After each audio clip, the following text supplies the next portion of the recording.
Welcome to BAM Fight Club. I'm Colby, this is Fern, and we're going over the fight analysis for UFC 271, Adesanya versus Robert Whittaker, round 2, or rematch. The main card is starting at 7 p.m., prelims at 5 p.m., early prelims at 3 p.m. Pacific. It'll be on ESPN Plus for early prelims and prelims. The main card is a pay-per-view. And this will be at the Toyota Center in Houston, Texas, February 12th, this Saturday. First up, Roxanne Matafari. This is going to be her last fight, so she is going to be retiring, and we're just going to give a quick recap of her career. Roxanne's first fight was in November 9th, 2003 in Smack Girl. So she has been around for a long time. She has fought in a lot of different organizations over the years, including the Ultimate Fighter, Invicta, Strikeforce, Fusion Fight League, and obviously the UFC, which she'll be fighting in this Saturday. And she's had some big wins over some tough opponents. In my opinion, she's definitely a fan favorite, even though not the most. She's never held a UFC championship. She's never got a championship in the other organizations, although she has got some title shots in some of these other organizations. But her nickname is the Happy Warrior, and that definitely describes her. If you've seen her in The Ultimate Fighter, I think that's where a lot of people learned about her, including my wife, who loves Roxanne and loves watching her fights and loves rooting for her. And so, Fern, just give me your thoughts about Roxanne, her career, and what's your opinion of this being her last fight? Roxanne's last fight is going to be very interesting to watch. I became a fan of her with her win over Macy Barber.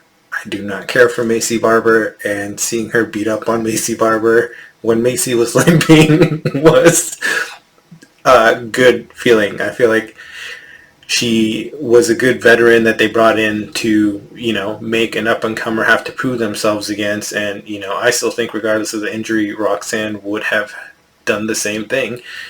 She's one of those fighters that you just don't, unassuming, you'd run into them and you'd be like, I could take them out, and then they'd whoop you. So just the nickname just reminds me of Smiling Sam Alvey. I love it. It's cool to see people who just aren't all about that toughness, that trash talk.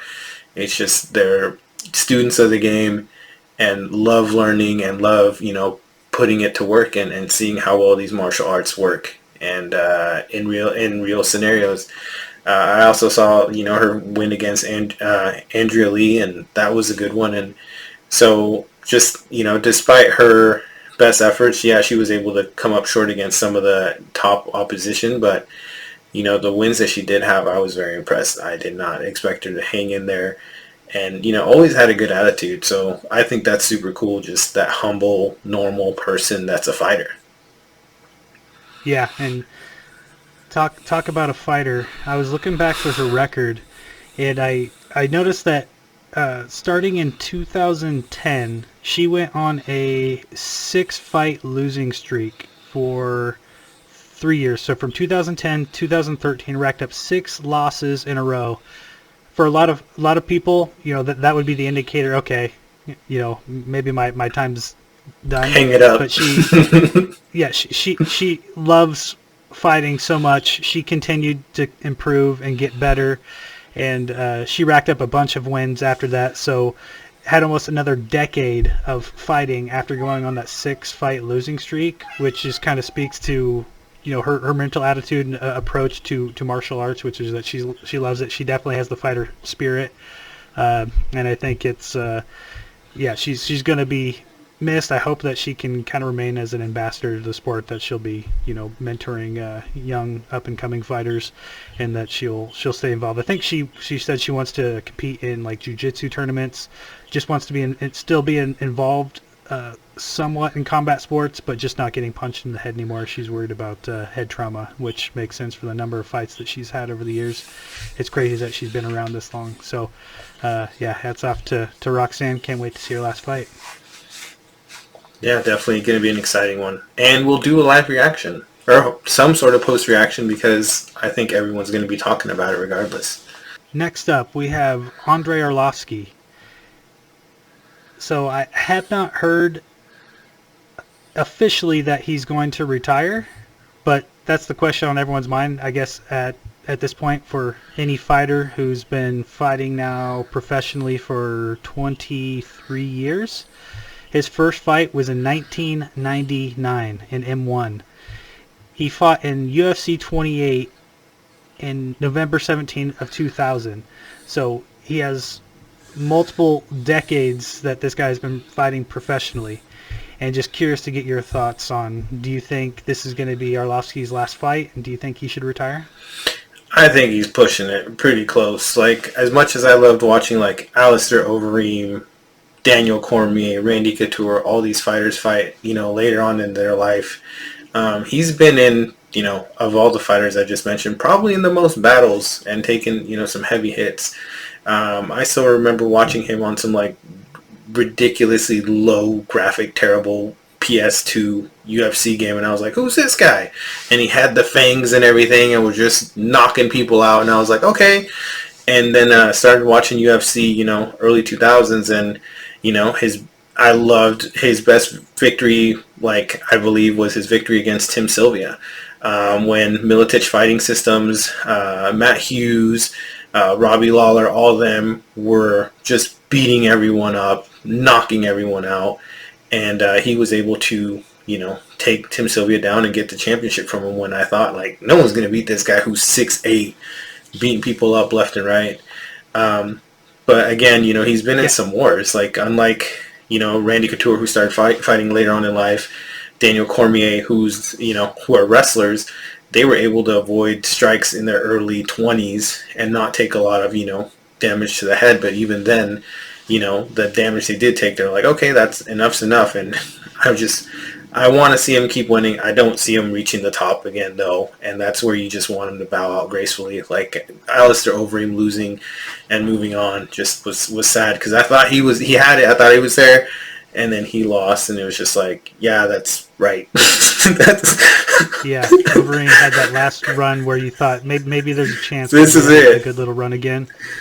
Yeah, and by the way, that win that he had against Tim Sylvia back in 2005, he beat him in 47 seconds. Mm-hmm. So it was ridiculous. The guy that you thought no one could beat, and he got beat super fast in the first round by this guy, Andrei Arlovski, the pit bull. And so he's had some ups and downs during his career.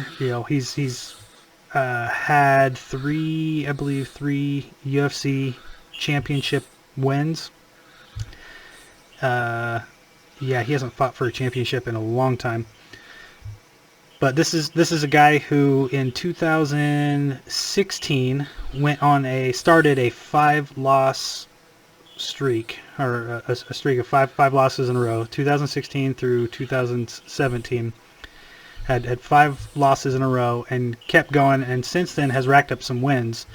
And yeah, he's a guy whose career I've followed, and I've loved watching him fight forever. And I thought he was done a long time ago, and I've been surprised he's won 4 out of 5 of his last fights, which is pretty impressive. I can tell, he definitely, I don't think he has what it takes to go for another title shot or anything like that. But you can tell that he's a crafty veteran, and even though he may not have the speed he once had, he's definitely still got the technique, and he can use his experience at this point to make up for what he's lost physically to still compete. And to me, that's super impressive. I really hope that he wins this fight and that he goes out with a win. He's had a long career. He's a legend of the sport. He can do a lot for the sport without having to go into the octagon and get his brains bashed out as a guy who's, how old is he now? 43 years old. So, that's very old for a fighter, and to still be competing at the highest level in the UFC. So, I'm looking forward to his fight, and can't wait to see it. I hope he goes out on top with the win. Yeah, let's go Pitbull. Go out on top.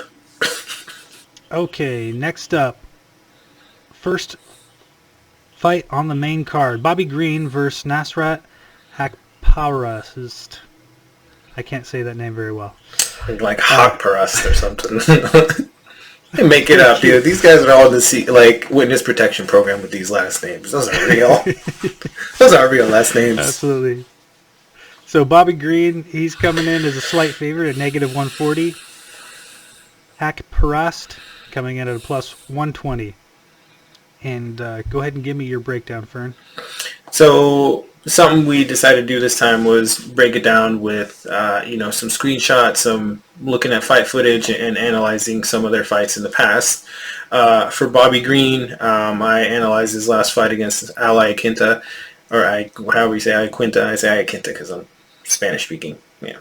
So, Al Iaquinta took Khabib to decision and, is still probably considered his closest fight. And in that fight against him, Bobby Green, it showed it was a one-sided affair. One of the things that Bobby Green does is in multiple fights, he keeps his hands low, and they commentate on this all the time. They comment on this all the time. He keeps his hands low, and you're like, keep your guard up, but he's able to make it work. He gets them, baits them in, and then reacts with these long looping punches. Against Al right away, invited the strikes. Al would come in, he would dip out and throw at the same time. Bobby also utilizes, those what they call oblique kicks or the push kicks to the knee. He did it multiple times against Al, which just, messes up their rhythm, messes up their shot, their power loading. All these things, as soon as Al would think about stepping forward, Bobby would tap that knee, try to make it buckle. So once that started kind of going into play, you see he's baiting him in, keeping the hands low. Al's having to reach because he can't get his knees close. And then Bobby starts circling out, dipping, and attacking more. So little by little, he starts leaning back to kind of bait him in. He'd circle right or left and swing and step away. And as the fight progressed, he was able to do that because ultimately Al ended up reaching in as Bobby's trying to circle. And Bobby's against the cage, so his pin really has nowhere to go. But Bobby moves back and away enough to just throw, I believe it was a right hook, drops Al, finishes him on the ground with strikes, hammer fists. Al offered no intelligent defense, rolled to his side. Ref stopped it. Al got up right away, but it was just, it was pretty quick, one-sided win. For Nasrat, he's a Faraz Sahabi fighter. Anyone who knows MMA, Faraz Sahabi trained GSP. For the fight that I analyzed for this, he fought Joaquim Silva. GSP was in his corner. So he's got this camp that is solid, proven, championship level. His last fight, he lost by unanimous decision to Dan Hooker. Dan is a tall fighter, utilizes his reach, his kicks, his knees very well. But before that loss, Hawkcross had 2 unanimous decision wins. I didn't analyze the unanimous decision wins or losses because I just want to see, what do they do at their best? So against Joaquim Silva, you see him come up. He's got a high guard, which is almost like Phil Nurse used to train GSP. He's a Muay Thai practitioner. High guard, close in, go forward, and counter-striking. He just loves to lean back and swing and responds with multiple strikes, which threw off Joaquim Silva. And one of the pictures that I analyzed is Joaquim threw a low kick. Hawkcross checked it, responds with the straight left. So he checked the low kick and lands a right hook actually. And then as the fight goes on, he reads their movements and just ducks out of the way. One of the things that you'll notice is he's got a very strong left hand. So he lands an overhand left and steps to his right to get out of the way, just kind of trying to get them to come in. He responds to every strike, so if he gets hit, he comes back with a couple. As the fight goes on, Joaquim tries to mix it up. He first started with a low kick, so then the next time Joaquim comes with the body kick. Well, he catches it, comes right with the straight left. And then that left is what ends up winning it for him is later on that left He kind of fishes it out there. Joaquin drops his right hand to kind of block it. He comes over and just sits him down on his back and just finishes him. So with this one, it's going to be a knockout. I am excited about this fight. I honestly don't know who will win. I want to say a GSP trained fighter is going to do wonders, but Bobby Green, how he beat Al Iaquinta is a toss-up for me. Yeah, I can't wait to see this fight either. I like watching Bobby Green. He does have that very, when I watch him fight, I'm always on the edge of my seat because, like you said, his hands are always down, and I'm just like, put your hands up, put your hands up. But he actually uses that, as part of his strategy. So it's going to be, interesting to see a striking match where I think there's some similarities in terms of with Nasrat. He likes to, like you said, how he likes to use his movement for fakes and then responding. That's kind of what Bobby Green is trying to do. He's trying to fish out so they can counter, right? So I'm curious how those styles, when they go up against each other, are going to play out. So looking forward to seeing this fight. And who do you think? Do you have any idea on who's going to win? Bobby Green slightly favored by the odds. Do you think that's accurate on the odds, or do you think? I don't want to say our age, but Bobby Green is around our age, so I want to say age and experience will win. I want to live vicariously through a fighter every once in a while, and this might be it. So I'll go Bobby Green because of the age. Bobby Green for the win. Okay, sounds good. I'll back that one up. Next up on the main card, Kyler Phillips versus Marcelo Rojo. Phillips coming in as a big favorite at -420, and Rojo coming in at a +330. This fight, I think, is going to be very exciting. I don't think the odds makers quite have it right. I do think they favor Phillips, but not as much as the odds makers are giving Phillips credit for here. I went back and watched the last fight that Kyler Phillips had, and I was super impressed with his technique. He's just an overall great MMA fighter. He's got a diversity of strikes. He can grapple real well. He has wrestling. He has good scrambles. I was really impressed going back and watching his last fight. Even though his last fight did result in a loss by decision, he fought against Paiva. It was a back and forth roller coaster, absolutely fun to watch. So when in his last fight against Paiva, he showed off some really good striking combinations with a good diversity of strikes. I saw in the first round he had like a right kick, left punch, right punch combination that led to a knockdown. I think like 40 seconds into the first round, which is quite impressive. He's got great wrestling defense. I saw him use a Kimura that he then transitioned into a single leg in the first round. So he's good with scrambles. He's good with reversals. He's pretty active from his back. As soon as he was taken to his back, he immediately went for a triangle attempt. He puts his feet on the hips. He's trying to create space. He's able to reverse into a single leg and then get on top. So very impressive wrestling and grappling coming from Phillips. I saw him throw multiple spinning wheel kicks and multiple big elbows in the first round. Those spinning wheel kicks, as well as some of his other spinning strikes, I would like to see a little bit more of a setup with those, because some of them just kind of came out of nowhere. But he had Paiva hurt in the first round, and it looked really close to being a finish. And Paiva got kind of saved by the bell in the first round. Paiva had a really strong start to the round number 2, which is what made it a roller coaster fight, a really fun fight to watch. And you can see in round 2 that Phillips throwing these spinning strikes without a setup in round 2 did lead to him getting taken down. He just threw too many of them without a proper setup. He went to throw a spinning punch and was able to get taken down. But he does have really good scramble ability, so after he got taken down, he was able to fight out of it. And he's able to use he did actually demonstrate in the third round an ability to incorporate a spinning strike, I think, in a really good way. This was one example. There were many bad examples. There was one good example where he shot a single leg takedown. It didn't quite work out, and then when they were breaking away, he was able to land a spinning strike. So that was one example of a good setup. But those spinning strikes take up so much energy that I wish he would have, used them a little bit more sparingly or a little bit wiser, because it did look like it by the third round.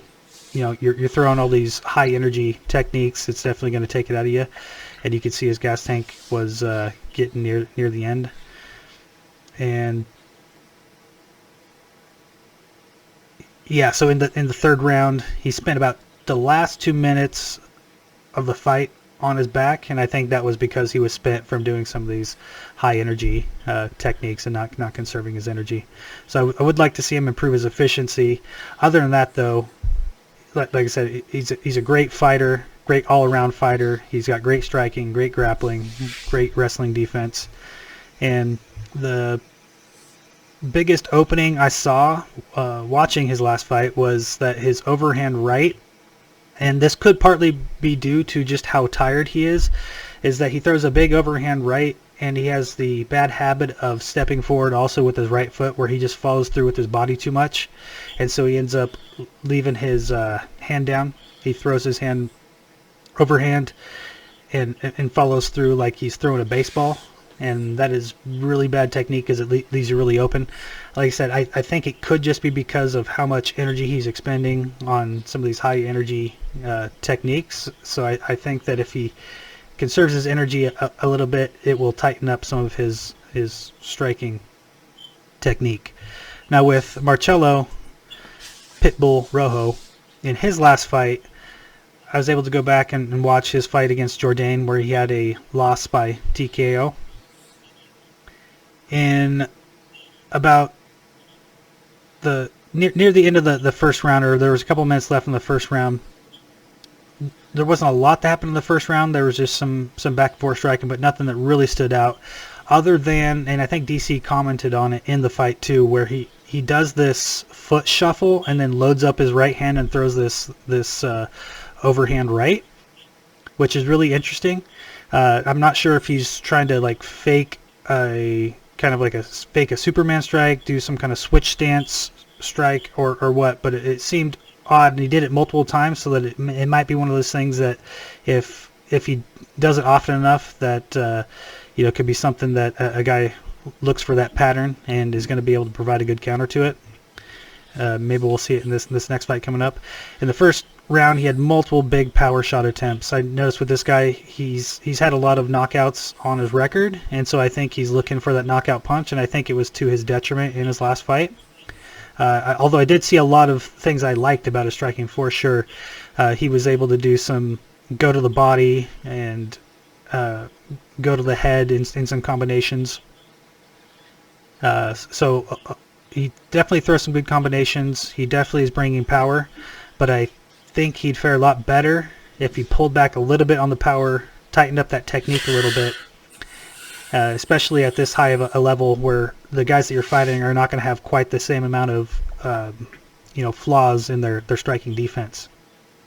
So with his big right hooks, kind of similar with Phillips, I feel like there's a lot of openings when he's throwing his big right hand, where he's leaving himself open for counters. In the second round, you can see he's not just throwing a big right hand. He's actually throwing these hook combos, where he's trying to throw big power strikes in combination with hooks, which to me is it makes sense in some situations, but for the most part, that's going to be very easy to counter with any guy who just is going 70% power, just straight down the middle. He's going to be able to beat him with the punch every single time. So he does end up getting hit in the second round that hurts him pretty bad. He does come back with a pretty big right hook that does land. And when he lands this is the time to unload with those, big power shots or those big hook combinations, is when you've got the guy hurt, he's up against the fence. Now's the time to throw those big power shots in combination to finish him off. He ended up not being able to finish him off in the second round. He goes to the third round and he ends up getting dropped in the last few minutes. He has no gas tank left whatsoever, probably from trying to just look for that knockout punch, and every punch he throws is a huge power shot. So he had nothing left. He ended up getting TKO'd in the third round. I couldn't really judge his ground game because by the time the third round rolled around, he was so tired. I'm not sure if that's really reflective of his skill on the ground, where he was just on his back for multiple minutes before he got finished. So I didn't have much to go on there. But I think this is going to be more competitive than the odds makers give it, especially if he just makes a few small changes in his strategy and approach, because he's actually a pretty good striker, and the guy who he fought in his last fight was a pretty excellent striker, Jourdain. So looking forward to this one. I do think Kyler Phillips is going to pull it off, but if you're going to make an underdog bet, this might be a good value bet to make on Rojo. Yeah, it's crazy how young and talented these guys are. Phillips is 26 and has a crazy style that'll be very entertaining for years to come. It's karate style, wrestling, switching it up, just diversity. I think, there's a reason why he's the favorite in my opinion, and I would be choosing him to win. Up next, we have Jared Cannonier versus Derek Brunson. Cannonier coming in as a -160 favorite. Derek Brunson coming in as a +135 underdog. Fern, what's your breakdown? Middleweight fight. These guys have a lot of experience. You've seen Jared Cannonier fight Kelvin Gastelum, Robert Whittaker, Anderson Silva. One of the fights that I decided to break down for Cannonier was his win against Anderson Silva. So in this fight, Anderson Silva is known as a dynamic, strong fighter that attacks, counterattacks, just can switch it up, do anything, grappling, striking. And watching Cannonier essentially pick him apart was disheartening and sad, but it showed that the younger guy, stronger guy will win when, he's in shape and ready to attack and have a plan. And he was able to come at Anderson with kicks, which we've seen Anderson's history with kicks. He defends them, or if he defends them improperly, he becomes aggressive and attacks and then hurts his leg. So Cannonier looked like he had a clear strategy in it against a striker, which was take out his base, take out his striking, avoid him loading up, did outside leg kicks, inside leg kicks, and, ultimately was able to wear Anderson down. That fight ended, by essentially TKO by leg injury. And in that fight, he had him, second-guessing the kick, and then was able to strike, and then pull up his knee, get him to flinch, strike. So I think that he learned a lot from fighting somebody like Anderson, to the point where he's going to be able to mix it up very well. For Brunson, his last win was a submission win against Darren Till in September, unanimous decision win against Holland, KO win before that against Shabazian. He's got a crazy resume. I was looking back and I was like, I didn't remember him fighting Lyoto Machida, but he knocked out Lyoto Machida. Wins over Hall, Alvey, Chris Lieben, Ed Herman. Just, it's like the Ultimate Fighter, like, Hall of Fame, like Ultimate Fighter show, Hall of Fame, it seems like. So against Machida, like, who's a karate guy, and at one point everyone thought was going to be like, it's the Machida era per Joe Rogan. Everyone didn't know how to solve this guy, didn't know how to figure him out. John Jones was the first one to kind of lay blueprint groundwork for that. And so Brunson, in his fight against Machida, is the one that I analyzed, and he pressures right away. He's able to close the distance, punches when separating. It wasn't a long fight. Like, it took a round to figure him out, and then seal the deal. Comes in, Machida strikes from all angles and made Brunson have to punch when separating to be able to try to land something. And as the fight wore on, Brunson then started kind of trying to rush and push him as he's attacking, and that helped him essentially land an overhand as they're in close. And then as Machida lands, falls on his back, Brunson grabs the back of his head and just starts swinging on him. And so he has a clear plan on what to do when people are hurt, when people are moving, when they're dynamic. And this is going to be a very exciting one. I think this is going to be a KO one. I know Brunson has good wrestling. Cannonier is very strong, powerful, compact.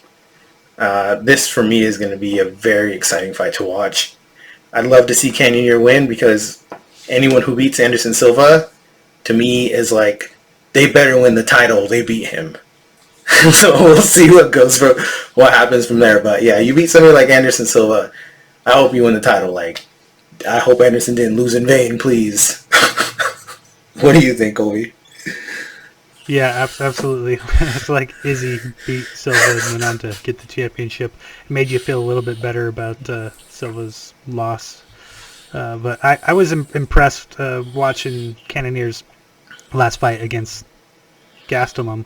It went all 5 rounds, so I feel like you got to see a lot of different techniques, because Gastelum is a guy who can wrestle, he's a guy who can strike, he's a little bit shorter, obviously, for the weight class, and so not necessarily the best proxy to judge how he's going to do against other people in the division. But Cannonier, it shows that he's still got his conditioning.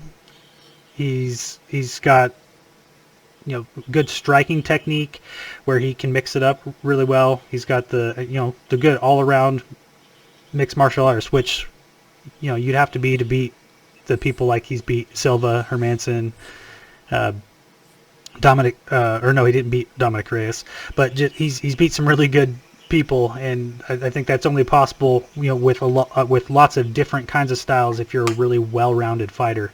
He's not a one-trick pony. So I haven't seen as much from Derek Brunson. I'm not as familiar with his fighting style. I do know that in his last fight against Darren Till, that's the one I remember, it's the freshest on my mind, that he beat Darren Till just with superior wrestling, where he just very basic. He was just focused on the fundamentals, and Darren Till just could not get up, and Brunson essentially just grinded him out. What I thought is, this guy's a veteran. When I saw him fighting Darren Till, I didn't think to myself, he's the best wrestler I've ever seen, he's not the best striker I've ever seen.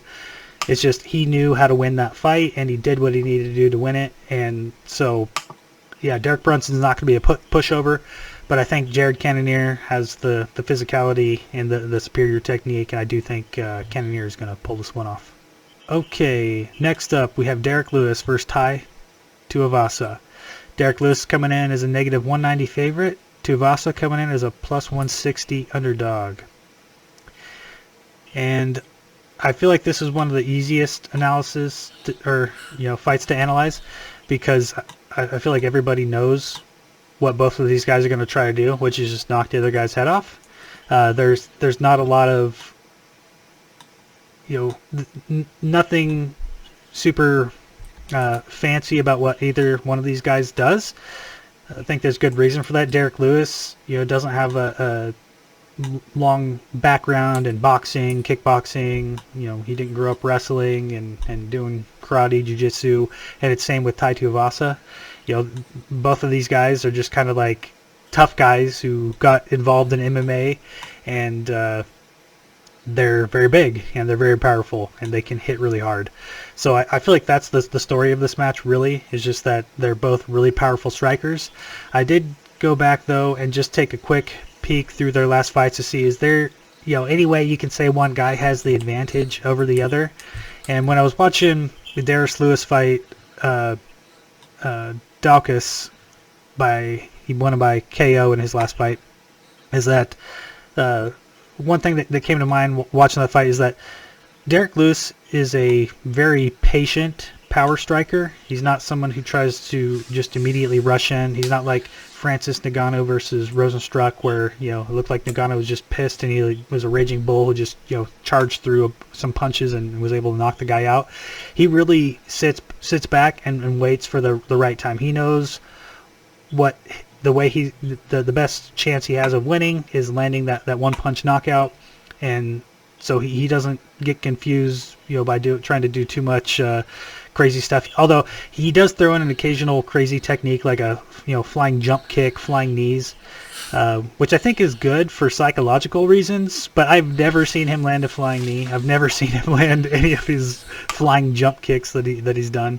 But it is crazy that a guy that big can actually throw those techniques. So I do think it's entertaining to see him. But in that fight, there were a couple of things that stood out. One of the things you can see Derrick Lewis do very early on is, we've talked about before, is the bad striking defense technique of going straight backwards, multiple steps backwards. In the heavyweight division, maybe this isn't as big of a deal when most of the guys that you're going against are not going to be super fast. But one of the things about Tuavasa is I think he is a slightly faster heavyweight than lots of guys in the heavyweight division. So that could be a factor in this next fight. Derrick Lewis has also shown that he's vulnerable to leg kicks, in the sense that he never checks a leg kick. I don't think I've ever seen him check a leg kick. He'll just take them. The one thing he will do, though, is he will counter the leg kick by, a guy kicks him and then he comes back with a punch. He does have that counter in his arsenal, but we've seen in multiple fights where he just takes tons of leg kicks and has no answer back. And you can see that in his last fight, he ended up with very early on with a long combination that ended up leading to a KO. So once he lands that damaging strike, he just goes into beast mode. Throws everything into combos. Even if the guy's blocking, he tries to punch through his block because he has such power that he can end up putting the guy out, and that's really his strategy. So I feel like there's only a few ways to beat Derrick, and I went back and actually looked at some of the other times that Derrick has lost in his career. He most recently lost to Gon, and then before that he ended up losing to Dos Santos. And with both of those guys, I feel like they're both faster, so I feel like that speed played a huge factor in both of those fights. He also ended up losing to Cormier, but he ended up winning against Blades. So I wouldn't say necessarily that the way to beat Derrick Lewis is through wrestling, just because that's the way Cormier beat him. I feel like the way Cormier was able to beat him with wrestling, because Cormier also had some decent strikes and some setups with his wrestling. If you look at the Blades fight, clearly wrestling in itself is not necessarily going to win you the fight.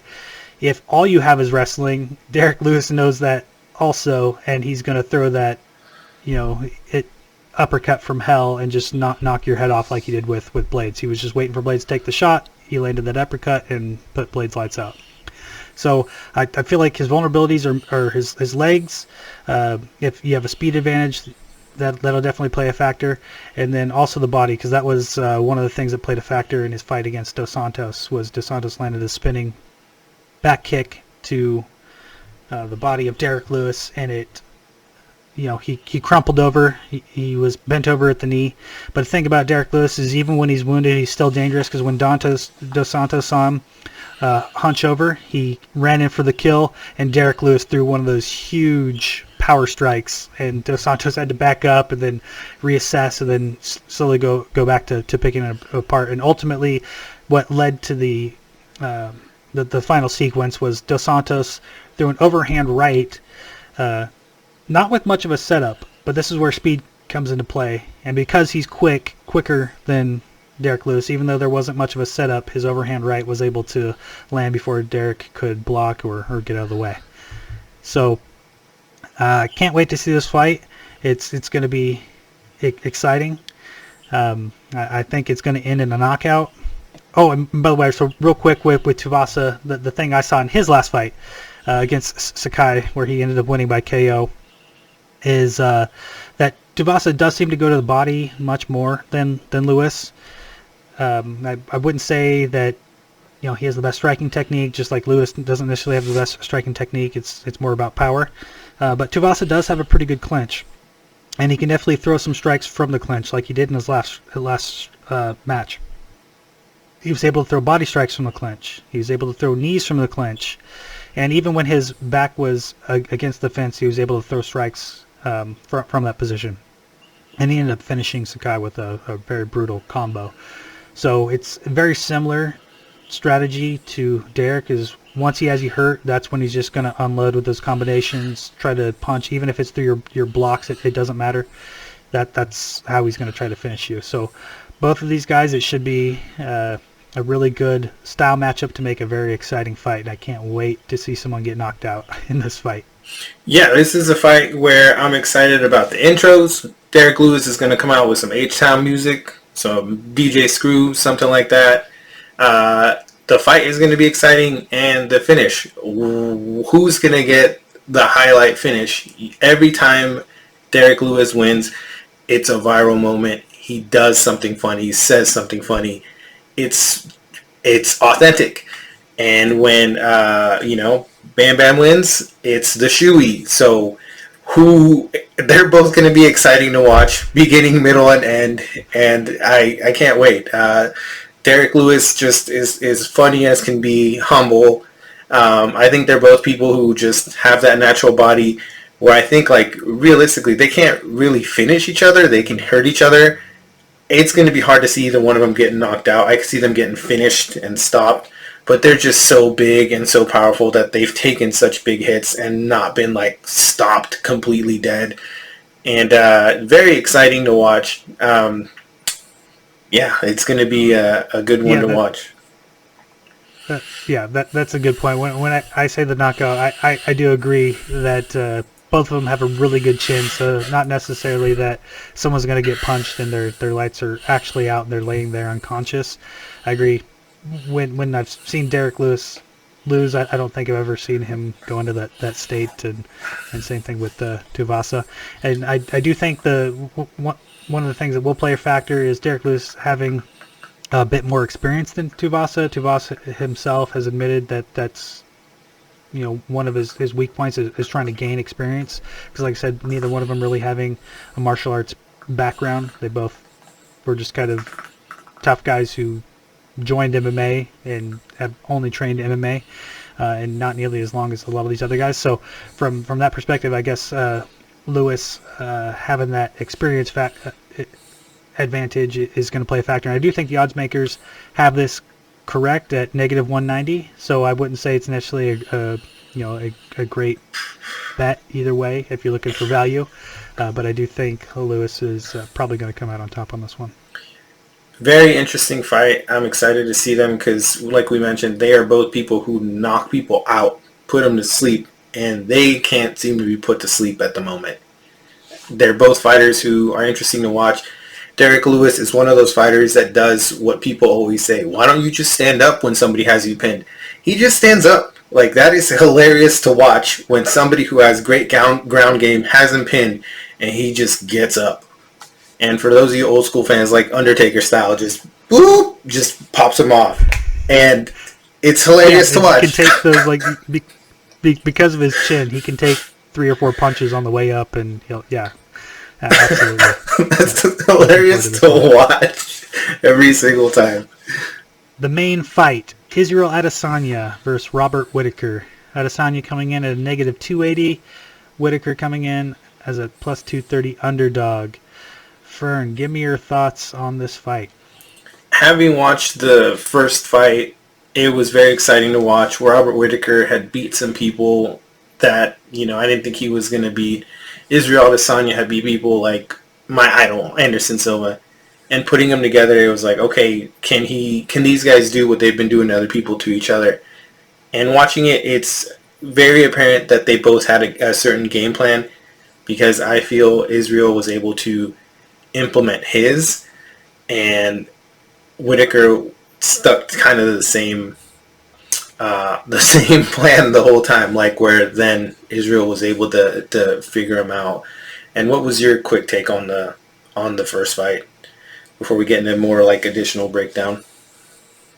Yeah, so I think pretty much what you said. It seemed like Whittaker was not able to adapt. I feel like he should have been able to see that what he was trying to do was not working, but he wasn't able to change it up. So I don't know what that, it's obviously very difficult when you're in the octagon, in the moment, to do a lot of thinking and analysis.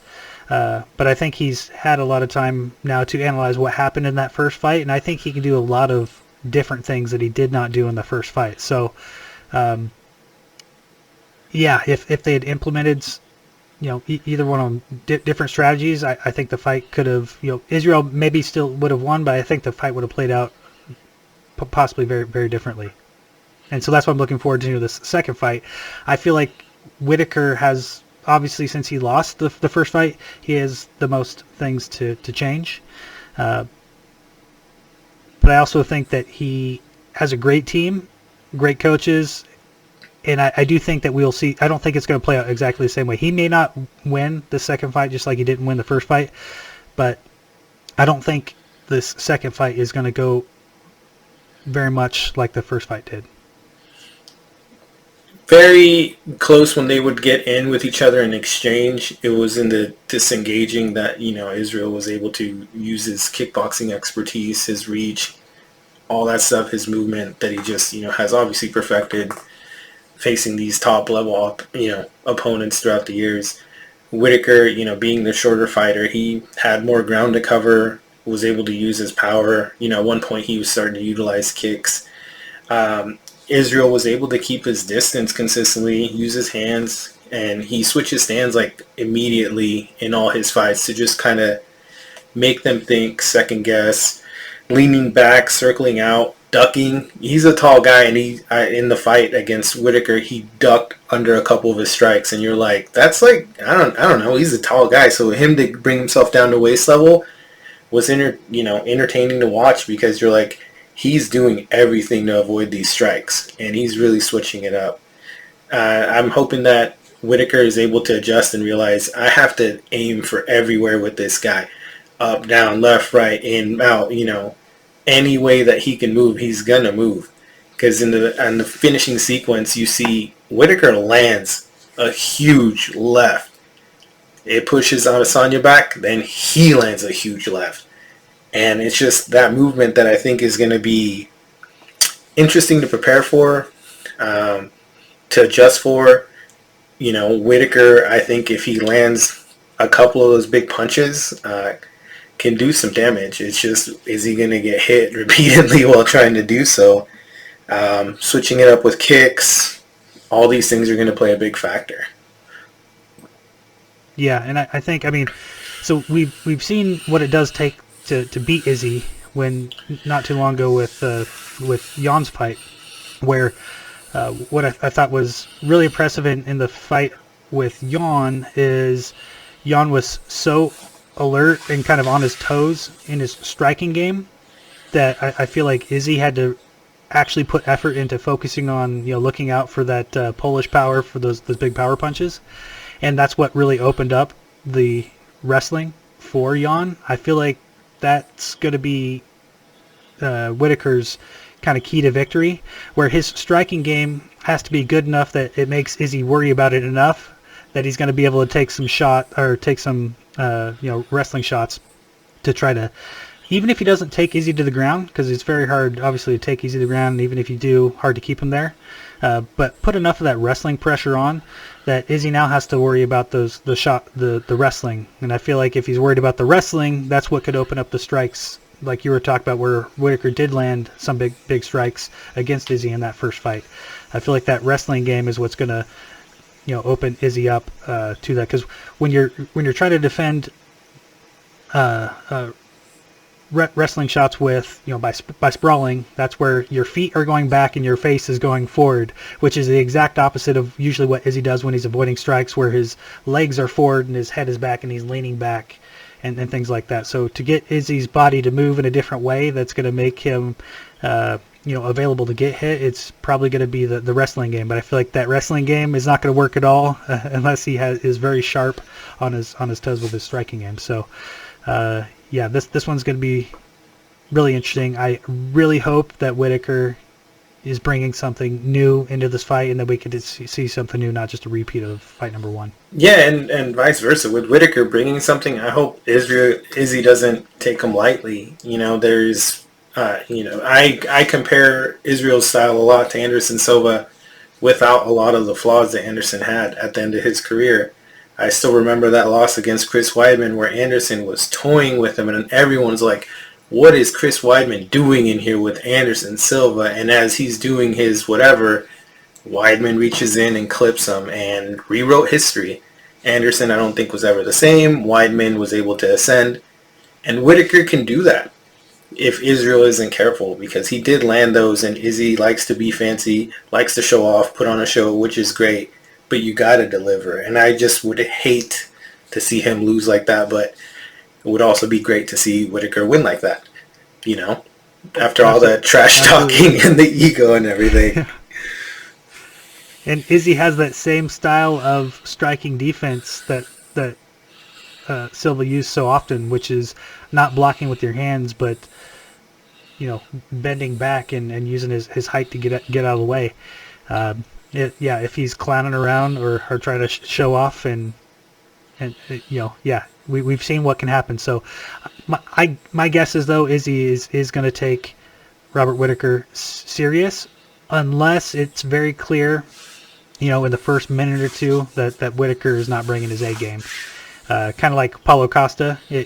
When he fought Costa, it seemed very clear, very quick that Costa was not going to bring anything that was threatening Izzy, which is the time when Izzy really opened up and was clowning on Costa. But even then, there's always the risk. So we'll see what happens. Yeah, and Izzy can take Whittaker's power. Can Whittaker take another Izzy punch like he did last fight? And you're hoping he can get over that, finish, that power. Because he was hurt. At the end of round 1, he was hurt. He was dropped. And then in round 2, it was pretty quick finish again. So I want to see him be able to walk through and persevere. Because everyone says, what's that saying? Everyone's got a plan until they get hit. And Whittaker can want to bring everything, but Izzy really hit him hard last time. So I want to see him adapt and adjust and walk through it and put on a show and not just be in shock. Because you mentioned the Paulo fight. He was in shock. As soon as he got hit, you just could tell he's like, I'm in a fight, and this guy's beating me up. Yeah, absolutely. So as far as picks go, my guess is Izzy's probably going to win, but if I'm betting money, I'm betting money actually on Whittaker. I think it's a good bet for the odds that you're getting. I do think that Whittaker is going to bring something different. I don't think he's getting credit for it with the odds makers. So this is one where I'm going to pick the underdog Whittaker. I'm going to stick with Izzy. I want to see him keep winning and see, hopefully, rematch for the 205 with a better game plan at that point. We'll see. Okay, we'll see. Looking forward to it. Well, thanks again for joining us, UFC 271 analysis. We hope to have some post-fight reactions, hopefully some highlights, see who had the better post-fight celebration, and what happens next in each one of the weight classes. Some exciting future bouts coming up, and we'll see what happens with the future for UFC. Thanks for joining myself and Colby on this podcast.